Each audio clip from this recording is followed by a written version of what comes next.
अमर रहे, अमर रहे, अमर रहे, अमर रहे, अमर रहे, अमर रहे, अमर रहे, अमर रहे।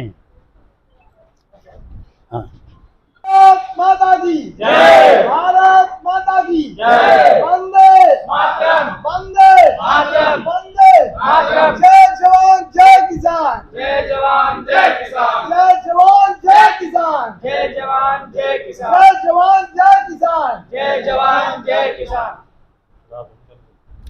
भारत माता की जय, भारत माता की डॉक्टर राधा कृष्णन अमर रहे, डॉक्टर राधा कृष्णन, अमर रहे, डॉक्टर राधा कृष्णन। सभी लोग श्री राधा कृष्णन जी की आज जयंती पर मैं उन्हें अपने श्रद्धा सुमन अर्पित करता हूं।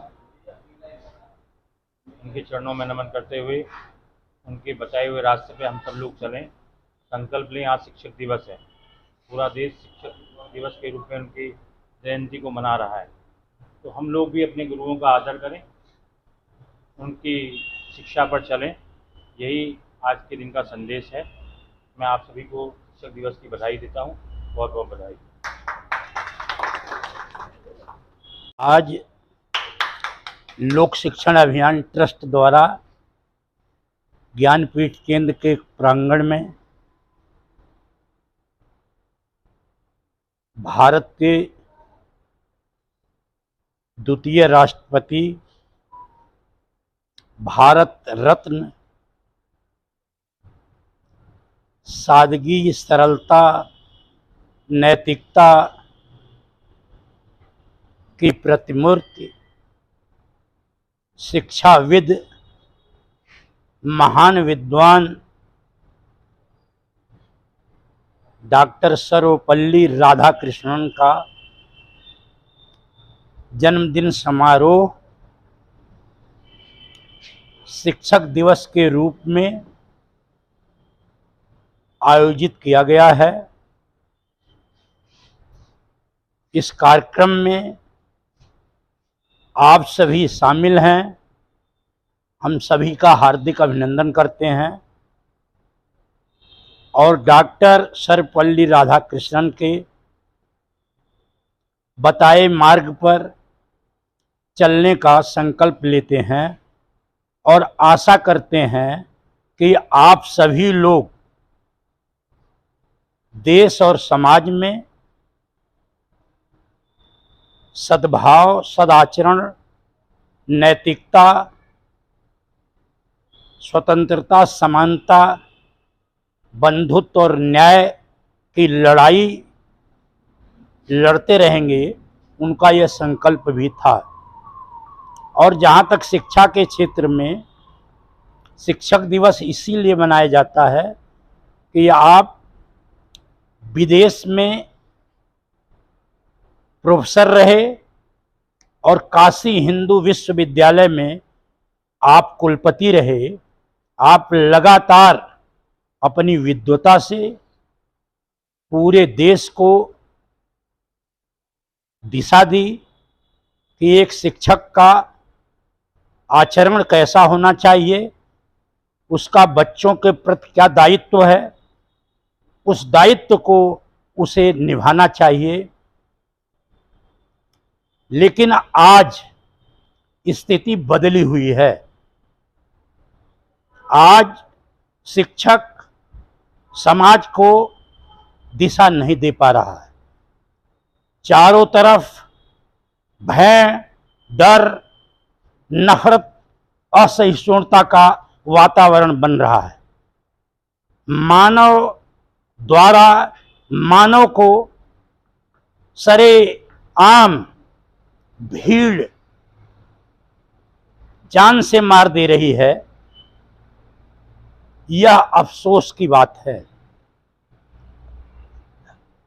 डॉक्टर सर्वपल्ली राधाकृष्णन जैसे लोगों को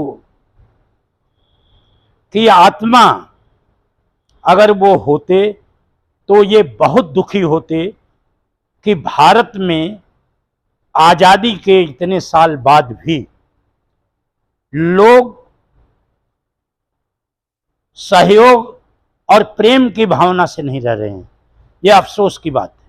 आज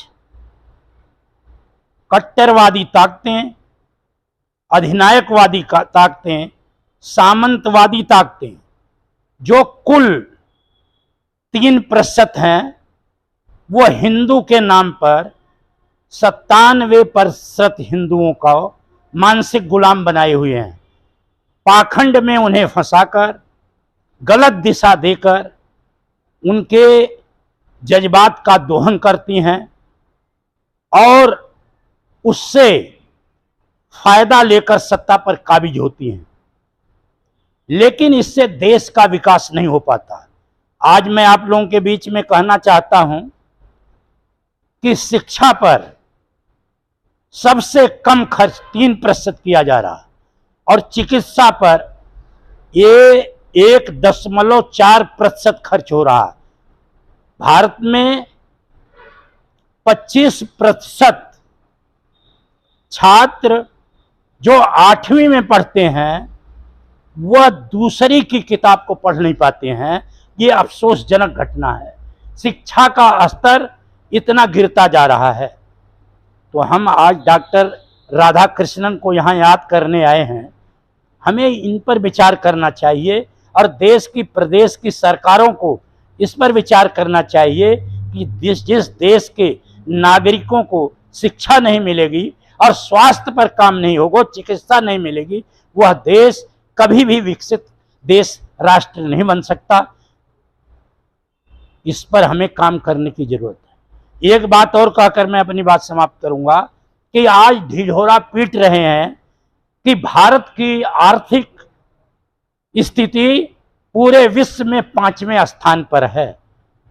लेकिन अफसोसजनक यह है कि भारत की प्रति व्यक्ति आय 142 देशों से नीचे है।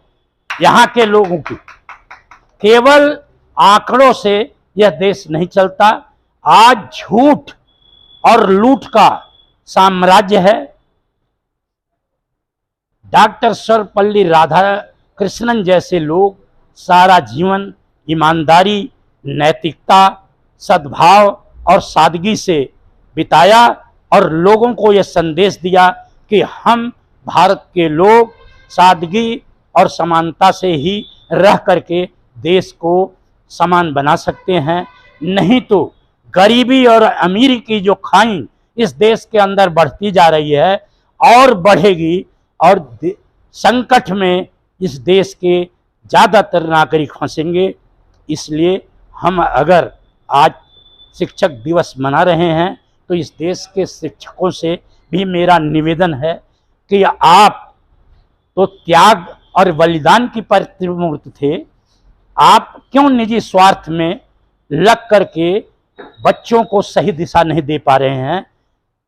आप लोगों से मेरा यही निवेदन है कि सर्वपल्ली राधाकृष्णन के बताए रास्ते पर चलकर इस देश और समाज को और छात्रों को, नौजवानों को एक सही दिशा दो, जिससे वह कुंठाग्रस्त न हो, अपने जो मिशन है, उनका जो उद्देश्य है, उससे भटके न और जब उन्हें अवसर मिले तो वो देश और समाज की सेवा करें। मैं आप लोगों का पुनः बहुत बहुत धन्यवाद करता हूं कि आप लोग इस अवसर पर हमारी सर्वपल्ली राधाकृष्णन को श्रद्धांजलि देकर के ज्ञानपीठ केंद्र का सम्मान बढ़ाया। बहुत बहुत धन्यवाद करता हूं।